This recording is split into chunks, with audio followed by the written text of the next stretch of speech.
السلام علیکم. کیدای شي د دې موضوع په اړه مو ډېرې خبرې اورېدلې وي، څو وارې مو اورېدلې وي، هر ځای کې مو اورېدلې وي، خو نن یې له ما یو ځل بیا واورئ.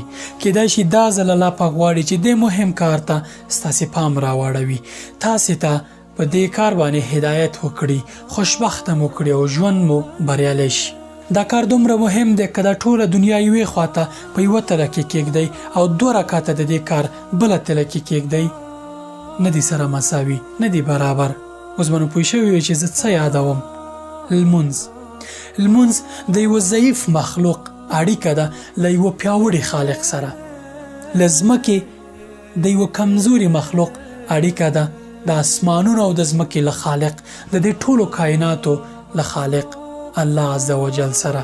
لمونځ د الله تعالی او د ضعیف مخلوق بنده ترمنځ اړیکه ده.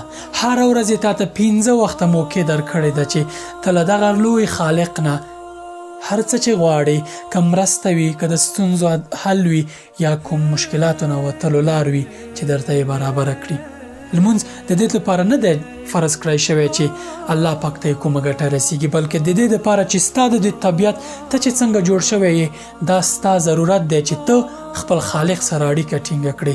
هر ورځ یې تا ته 15 وارې موقع درکړې ده چې ته خپل رب ته سر ټیټ کړې، د هغه دعا وغواړې، هر څه ترې وغواړې، مرسته در سره وکړي او هره ستونزه چې لرې درته یې حل کړي. لمونځ ستا د هدایت وسیله ده، له فحشا نه د وتلو یا د مخنیوي یوه وسیله او لار ده. که د روزي کمه یي، که د مال کمی، که بېوزله یي، که مشکلات لري، که روحي، ذهني یا نور بدني ناروغۍ لري، او که غواړې خوشبخته اوسې هم په دې دنیا او هم هلته، نو لمونځ کوه. 15 وخته لمونځ حتما کوه. هیڅ بهانه نشته دی چې ته د لمونځ ونه کړي. یعنی آن دا چې که ته یې وس نه لرې، سترګو په اشاره باید لمونځ وکړي. لمونځ قضایي نشته. ډېر دوستان چې په بهرنیو هیوادونو کې اوسېږي همدا اندېښنه لري چې د کار په موقع کې ماته وخت نه راکول کېږي. زه چې کله بهرنیانو سره کار کوم ماته وخت نه راکوي چې لمونځ وکړم. څه به کې داسې وظیفه چې ته پې الله تعالی ناراضه کوې، ته پې ځان بدبخته کوې.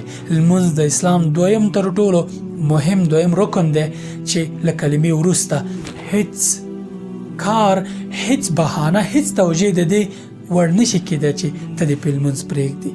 که ناروغ یې په مسح وکړه په اودس کې، که ناروغ یې سجده مه کوه، همداسې په اشاره باندې وکړه. که په موټر کې هم د مسافرانه لمونځ په موټر کې وکړه، په تیاره کې، که هر ځای کې لمونځ کې، نو تا ته هیڅ معذرت نه منل کېږي ستا. ته که غواړې چې خوشبخته اوسې لمونځ کوه، که غواړې روزي دې پراخه لمونځ کوه، که غواړې الله پاک درته هدایت وکړي لمونځ کوه، که غواړې زړه دې ډاډه آرام او خوشحاله اوسي لمونځ کوه. لمونځ د ټولو ستونزو د حل کلي ده، د خوشبختیو او د جنت تر ټولو مهمه لار ده. السلام علیکم.